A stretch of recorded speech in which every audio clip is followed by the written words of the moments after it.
Welcome to OET Answers.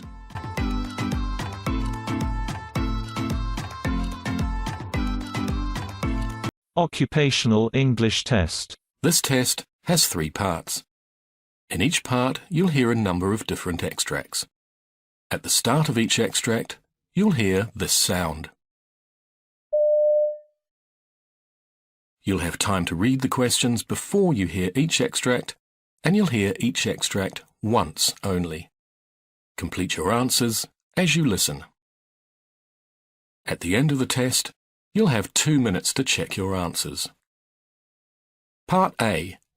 In this part of the test, you'll hear 2 different extracts. In each extract, a health professional is talking to a patient. For questions 1 to 24, complete the notes with information you hear. Now look at the notes for extract 1.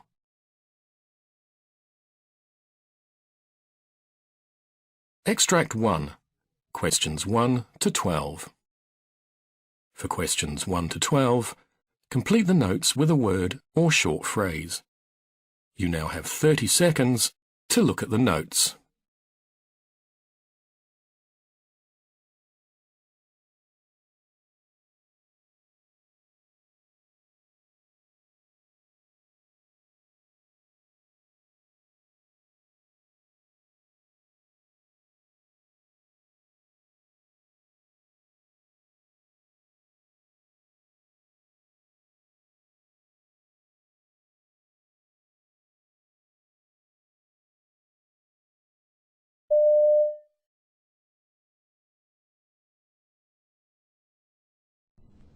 Good morning, Mr. Bloomfield. My name's Dr. Dixon. I'm a locum GP standing in for Dr. Wright. What can we do for you? I've been having some problems with my breathing. Can you tell me a little bit more about this? Well, I keep getting breathlessness and wheezing in my chest. It all started about 3 weeks ago, and I've been coughing a lot with it. Some white phlegm. I thought it might be a cold coming on, but then after about another week, I started finding it more and more difficult to catch my breath. Right. So you've had the wheezing and the breathlessness for roughly 3 weeks? Yes, give or take a day. And do you get these bouts of wheezing and shortness of breath every day? No, they come and go. How frequently do you get them? The first week there was only one, I think, and then they started getting worse, 3-4 times a week. It's not being able to get my breath that's really worrying. And so the attacks, have they increased in the past 2 weeks? Yes, they're much more frequent. Okay. When do the attacks come on? At any time, but they seem to be worse at night and in the morning. Have you noticed any change in the severity of the attacks, especially in the morning? Yeah, Do they wake you up at night? about 3 times a week. I see. You been off work at all? No, but I nearly didn't go in yesterday. Was that the worst so far? Yeah. And have you had anything else with it? I've felt a bit tight across the chest. Any pain with it? No, just tightness. Are you aware of anything that triggers the attacks? Like what? Dust, feathers, new carpets? No, I can't really say I am. Okay. Have you had any infections recently, like flu or sore throat or chest infection? No, not for a long time, except this. And what about medications? Are you taking anything? No. No aspirin? No? Are you doing any exercise? Jogging, for instance? No. What about pets? Do you have pets at home? No. But my neighbours have a cat, but I don't see it that much. Everything okay at home? Yeah, things are fine. And what about work? I see you're a civil servant. Any stress or problems at work or anything like that? Work's been getting me down recently. In what way? Well, there's been a lot of changes going on recently, and I suppose I'm a bit anxious, what with the mortgage and that. And this has been getting to you? Yes, more and more. I see. And does the wheezing, etc., continue over the weekends? No. When I come to think about it, it doesn't. Okay. Some general questions. Have you ever had anything like this before? No, never. Do you have other illnesses? High blood pressure, diabetes, or heart problems? No, nothing like that. This is the first time I've been ill in my life. Has anyone in your family had anything similar? No, not as far as I know. What about eczema? Anyone in your family with that? Both my sister and my mother have it.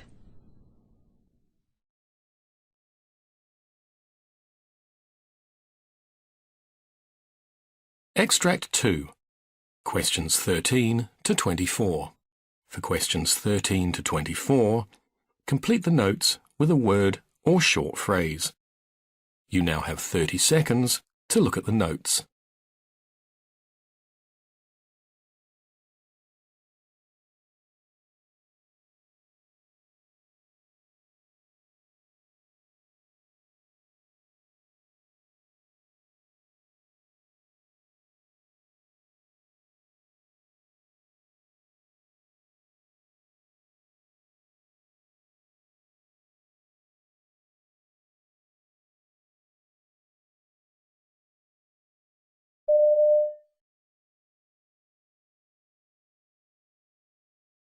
Barbara Roberts. Yes, good morning. Hello there. My name's Dr. Beddy. I'm one of the new GPs in the practice. First of all, what would you like me to call you? Well, you can call me Barbara, that'll be fine, thank you. Okay, that's fine. Okay, so Barbara, I'm seeing you today, but I think it's usually Dr. Brown that sees you, is that right? Yes, Dr. Brown's my doctor. Okay. What is it that's brought you to see me today? Well, I've come about my tummy problem. I've got terrible trouble with my stomach, and Dr. Brown just doesn't seem to be able to get to the bottom of it. And I thought perhaps I'd come and see you to see if you could help. Right, okay. Can you tell me a bit more about your tummy problems? Well, I have this terrible discomfort nearly all the time. It very often feels bloated. I swing between being constipated and having diarrhoea. I have sort of cramping feelings sometimes, and other times it stabs. It's a real stabbing feeling. I often have the urge to go to the toilet, and I pass very smelly wind. So quite a few symptoms there, and some of them sound quite Yes. troublesome to you. Yes. Okay. And how long has this been going on? Well, I've traced it back to a holiday I had in Egypt about 4 years ago. I had a horrible bout of sickness and diarrhoea, and what sort of treatments have you tried for this before? Well, Dr. Brown gave me some muscle relaxants at the beginning, but I've been to the health shop and they've been really helpful. They've given me lots of different tablets and medicines for different things. And Imodium. Right. I have Imodium in my handbag all the time, just in case. Right. Yeah. So these different tablets that you've got from the herbal shop, how are you taking them? What about tests? Have you had any tests for these problems? Yes, I had, in the early days, I had a what are they A called? gastroscopy. Was that the That's tube it, down yes, from the top? yeah. Okay. And at the same time, I had a barium enema. Right. That was very uncomfortable. Okay. But no, I've tried. Well, It sounds like you've had these problems now for about 4 years. You've got a lot of various symptoms in your stomach. You've tried a lot of tablets, some prescribed, some herbal remedies, and you've had some investigations, but you're not entirely happy that you've been investigated thoroughly enough. Is that about? I'd say so. Have I got yes. the story right? Yes. Okay. And I know you've been seeing Dr. Brown about this for the last few years. What is it that he's said that he thinks might be wrong with you? Well, he thinks it's all in my head. You know, I mean, it can't all be in my head. I get too much physical pain for it to be in my head. I mean, it's real. It's a real pain. And have you had any thoughts yourself about what you think might be causing it? Well, I mean, I did think that perhaps it was an infection that hadn't cleared up in the early stages, but I think, I mean, sometimes I think it's IBS. A friend of mine's got that and it sounds similar. And then other times I'll think, I wonder if it's an ulcer. Right. On a really bad day, I start to think it might be cancer. Right. Given that we've tried medication for you and we've tried investigations and we've drawn a blank really with those, none of those have really helped you. No. I guess I'm wondering whether now it would be a good idea to try a different approach to your problems. Oh, I don't know. I don't know. And I guess what I'd be wondering is whether one of the approaches we need to be using now is thinking about what you do with your life and what you do with your day, and maybe trying to bring back some of those pleasurable things, you know, even if it's just meeting up with your female friends once a week, and whether actually doing those sorts of things might generally improve your quality of life. I'm also thinking about the tablets that you're taking, and the fact that you seem to be taking quite a lot of them, and I'm wondering whether it's worth us sitting and looking at them and maybe trying to rationalise them a little bit and really decide which are helping you, which are doing nothing, and which may actually be making some of your symptoms worse, I guess. What would you think about trying that slightly different approach for, say 2 or 3 months, just to see whether or not it makes any difference?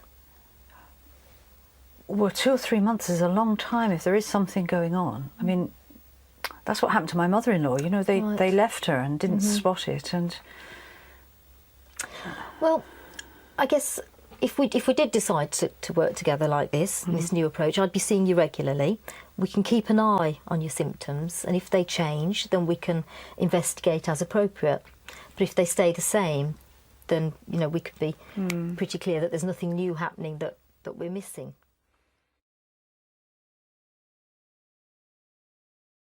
That is the end of Part A. Now look at Part B.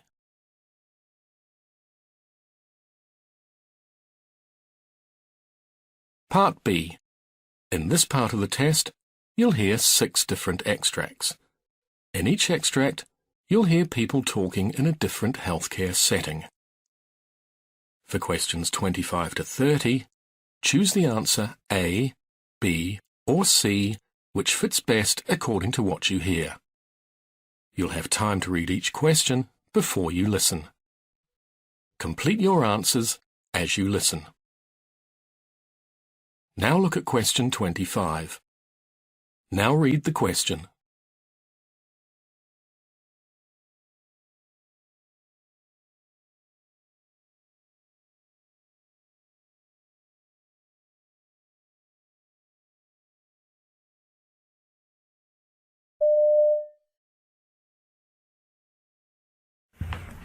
Okay, afternoon guys. I'm sorry, it's been a bit of a short notice. We've been having a few incidents of IV Jelco infections. I know it's been a busy week and we've been in trouble with a lot of things, transition through to the electronic records from paper. But we need to know that documentation is our responsibility.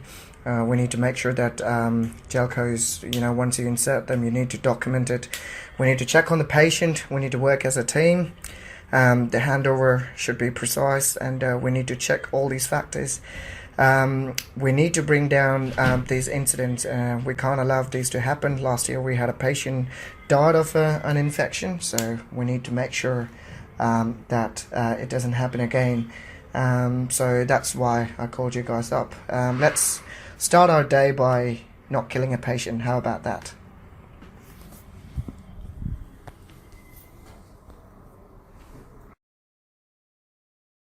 Question 26. Now read the question.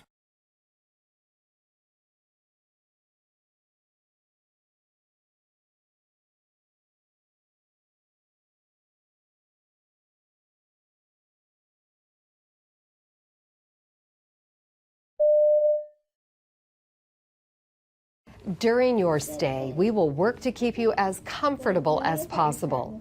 Unfortunately, it is unrealistic to feel zero pain after surgery. Our goal is to manage your pain at levels allowing you to participate in physical therapy and other activities. We have many tools to attack pain, starting with the peripheral nerve catheter, or PNC, inserted into your operative leg by the anesthesia team. The PNC delivers numbing medication to surround the nerve that supplies feeling to your hip or knee. We supplement the PNC with other medications as needed, either in pill or IV form. One big help in controlling your pain is to keep your new joint active by moving and working with therapy.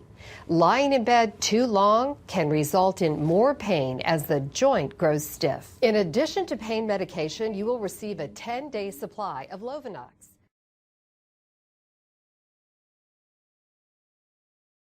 Question 27. Now read the question.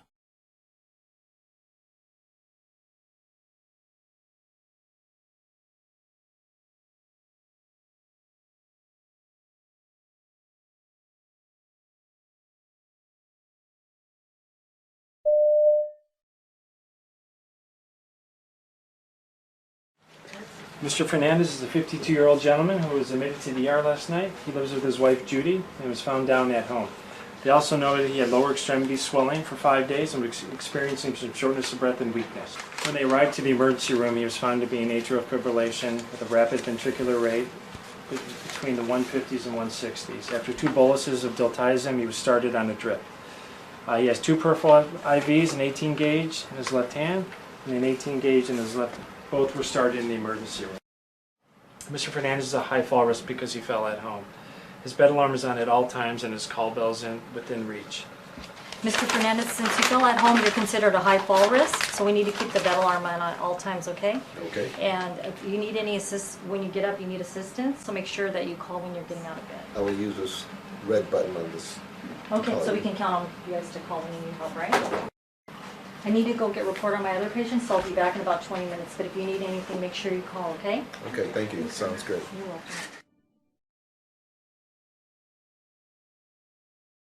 Question 28. Now read the question.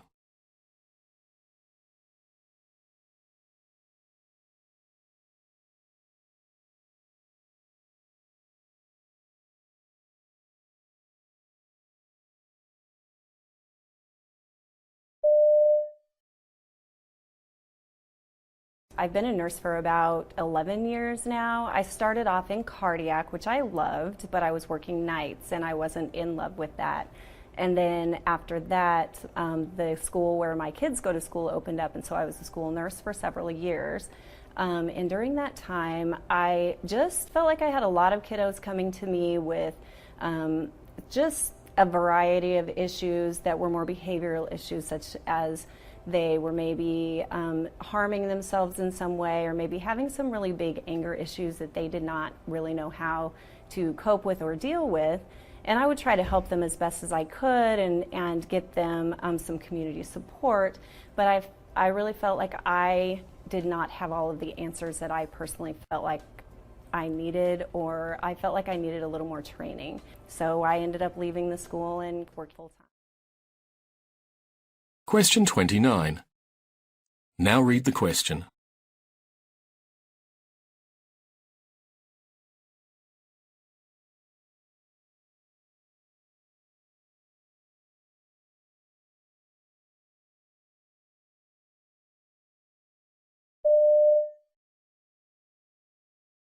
It is true that athletes are specializing at a younger age than they did a decade or 2 decades ago.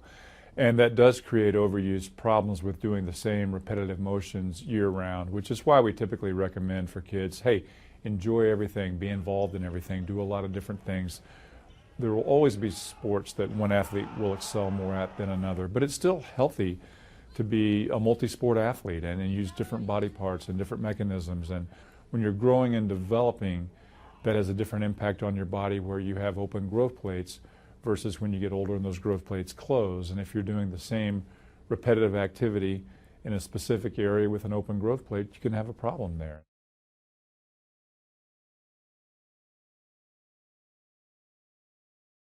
Question 30. Now read the question.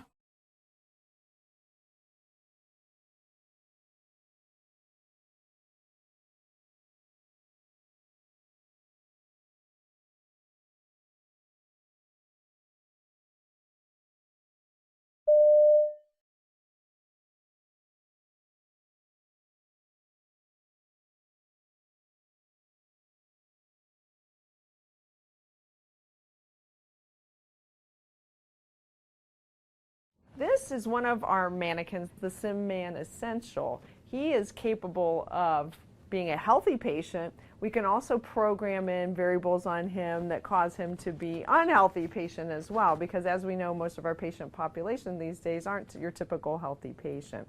So when we bring the students into the room for the simulation, they are able to do an assessment of listening to heart and lungs on our mannequin. They can do a neurological evaluation of his eyes as well.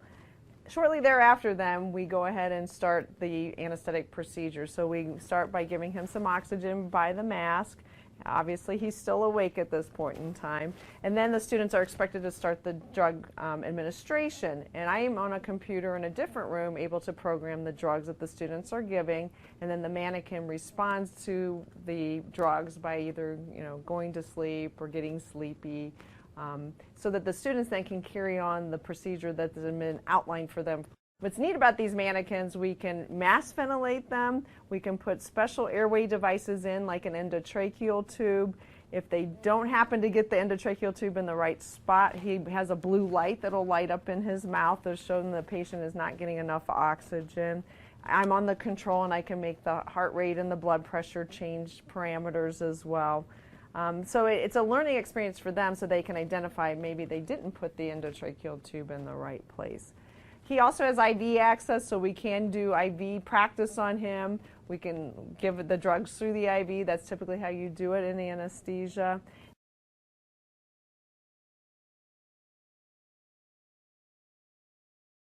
That is the end of Part B. Now look at Part C.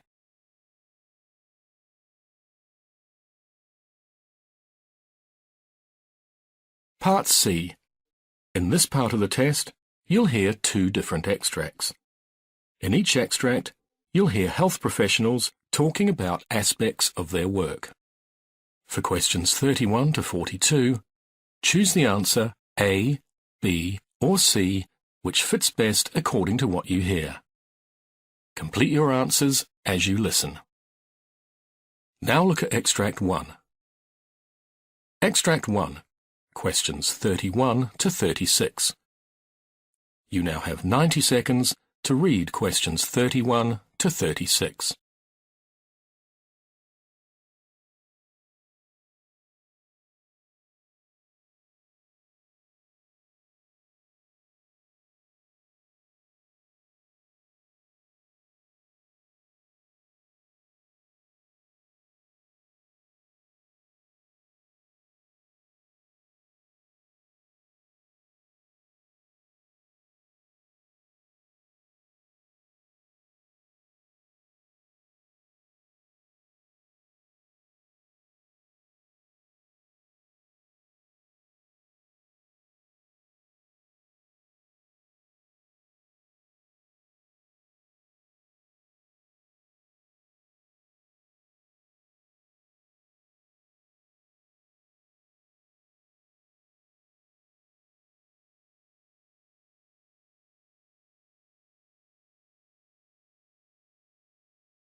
It is important to realise that 83% of people who commit suicide or attempt suicide have had contact with a doctor within a year of their death, and up to 66% of people who commit or attempt suicide have had such contact within a month of their death. Therefore, with better prevention techniques, these figures could be reduced. We can divide suicide prevention into 3 categories, which are primary, secondary, or tertiary. Secondary suicide prevention aims to decrease the likelihood of a suicide attempt in high-risk patients. Tertiary suicide prevention occurs in response to completed suicides and attempts to diminish suicide in a particular geographical area or in a particular age group. I would now like to look at secondary suicide prevention in more detail. Secondary suicide prevention is particularly important, but not always given the attention that it deserves, in part because research into secondary prevention is only just starting to be applied to clinical practice. Now, from a clinical perspective, suicide is often difficult to predict due to its complex nature. The 3 major risk factors that contribute to suicidal behaviour are biological, psychological, and proximal stresses, which are recent events that can lead to increased suicide risk. Firstly, there are biological risk factors for suicide, which include low blood cholesterol levels, medical or neurological illnesses such as multiple sclerosis, stroke, Huntington disease and epilepsy, cigarette smoking. Secondly, there are psychological risk factors which include a childhood history of physical or sexual abuse, aggressive personality traits, low self-esteem, and poor access to psychiatric treatment. Thirdly, there are proximal stresses, or the recent events that can lead to increased suicide risk, and these include relationship problems with a spouse, partner, or loved one, financial troubles caused by unemployment or large amounts of debt, a family history of suicide, major depression, and drug abuse. The clinical evaluation of the medical and psychiatric history of a patient and of their current state is the crucial and essential element of the suicide assessment process. It is important because it enables the identification of risk factors in order to determine the patient's immediate safety and the best setting for treatment, and also to develop diagnosis and treatment strategies. Psychiatric illness is a major contributing factor to suicide risk, with mood disorders such as major depressive disorder and bipolar disorder being associated with about 60% of suicides. Indeed, psychiatric disorders are diagnosed in more than 90% of completed suicides, and more than 80% of these psychiatric disorders are untreated. Thus, the recognition and treatment of individuals with psychiatric disorders, specifically mood disorders, are essential components of secondary suicide prevention. In addition, the subjective rating of the severity of depression is one of the most powerful predictors of future suicidal acts. Therefore, assessing and managing depression, as well as being aware of the suicide risks in psychologically, medically, and neurologically disordered individuals, is an important aspect of secondary suicide prevention. Consequently, physicians need to be taught to recognise the association between mental disorders and suicide. Additional information about the individual who may be at risk for suicide, such as medical and psychiatric treatment records and toxicology screenings, should also be incorporated into the assessment. Equally importantly, clinicians and other professionals in a position to offer help should not hesitate to ask patients about suicidal ideation because, while it may seem surprising, patients will often talk frankly about their suicidal thoughts and tendencies if given the opportunity. Failure to ask about suicidal ideation may be related to the health professional's discomfort with the topic, lack of time, or lack of skills in this area. Clinicians need to overcome these obstacles to provide appropriate care to their patients. What are the most effective secondary suicide prevention strategies? In a recent systematic review of suicide prevention strategies, Mann, along with other researchers, found evidence of effectiveness in 5 secondary suicide prevention methods, including pharmacological interventions, psychological interventions, follow-up care, reduced access to lethal means, and responsible media reporting of suicide. Antidepressant medications are the most widely used pharmacological interventions in secondary suicide prevention, but studies of their effectiveness in reducing suicide attempts have had mixed results. Among adults younger than 25, the effect of antidepressants seems to be neutral on suicidal behaviour, but it seems to reduce the risk of suicidal behaviour in the elderly. Thus, the relation between antidepressants and suicide needs further studies before this class of drugs can be safely used for the secondary prevention of suicide. In terms of psychological interventions, suicidal patients often benefit from therapies that address the repetition of suicidal thoughts and behaviours, and other factors commonly associated with suicide. Better psychological and pharmacological treatment of depression and alcoholism also appears to decrease suicide rates. Social factors that should be addressed in follow-up treatment include availability and willingness of supports within the family. Support individuals who should be contacted about the suicide risk and follow-up arrangements include general practitioners, private psychiatrists, family and friends. Some interventions, however, such as telephone and psychosocial follow-up, have shown no difference in suicidal ideation when compared with standard aftercare. Many studies show that suicides by particular methods, for example, firearms, domestic gas or pesticides, decrease after the introduction of legal restrictions that reduce access to such means. This reduction in suicide rates is particularly influential in regions where the specific means of restriction correlates with a common method of suicide. For example, in the UK, the reduction of carbon monoxide in domestic gas since 1958 and the reduced availability of analgesics since the mid-1990s have both decreased UK suicide rates. Finally, many studies have exposed a need for a decrease in reporting of suicide and for responsible reporting. Media blackouts in reporting suicide have coincided with a decrease in suicide rates because reports of suicide in the media tend to glamorise suicide for vulnerable individuals. The internet is also of increasing concern, with blogs and chat rooms providing accessible instructions for suicide.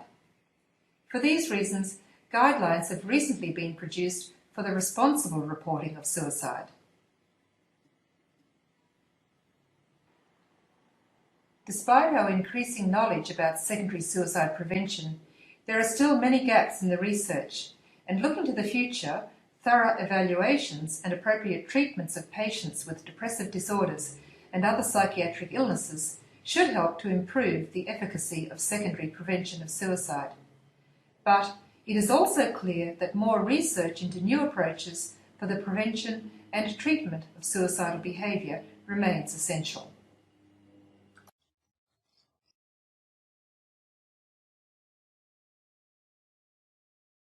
Now look at Extract 2. Extract 2, questions 37 to 42. You now have 90 seconds to read questions 37 to 42.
New research from the Perkins Institute at the University of Sydney claims to have found the diet that boosts FGF21 levels. One of the lead scientists on the study was Samantha Solon-Beat of the Perkins. Welcome to the Health Report. Thank you for having me. So what is this stuff, FGF21? I mean, it's almost eye-crossingly complicated from the look of it. Yeah, it seems complicated, but it's actually not. And recently, there's actually been an immense amount of interest in fibroblast growth factor 21, or FGF21. And this hormone has actually recently been called this fountain of youth hormone, which we know can be influenced by diet. And the reason why FGF21 is so interesting is because high levels of this miracle hormone, as it's called, has actually been shown to play a huge role in influencing appetite, improving metabolic health and immunity, and even extending lifespan in mice. Now, something that sounds so good to be true is usually too good to be true. At this point, there are no adverse effects shown with increased levels of FGF21. In fact, a lot of studies are now being done to investigate FGF21 as a therapeutic target for the treatment of diabetes and cardiovascular disease. Let's just double back, Sam. A year or so ago, we had Steve Simpson, who's the director of the Perkins Institute, talking about this 25 diet study where they studied 25 diets in mice to see if you could replicate the life-prolonging effects of a low-calorie diet, where extremely low-calorie diets in some animal species, in fact all animal species, it seems, apart from humans because it's not been proven yet, increases life expectancy or lifespan. Is the FGF21 really the heart of this matter? We think it actually could be. Certainly in this study, we've shown that a diet low in protein and high in carbohydrate is the most effective way to increase levels of this miracle hormone. And that this diet was also associated with several markers of improved metabolic health in mice. So tell us a little bit about this study. Well, what we actually did was performed a really large mouse study, as you said, where we took 858 mice and offered them a range of different diets to see how macronutrients, such as proteins, carbohydrates, and fats, as well as total energy, could interact and influence levels of FGF21. And you found? And we found exactly that we could use diet to increase the levels of this FGF21 hormone, and that a low-protein, high-carbohydrate diet was the most effective way for increasing this miracle hormone. And what effect did that miracle hormone, I hate using that word, that phrase, but what effect then did the hormone have on these mice, or were you able to separate the two?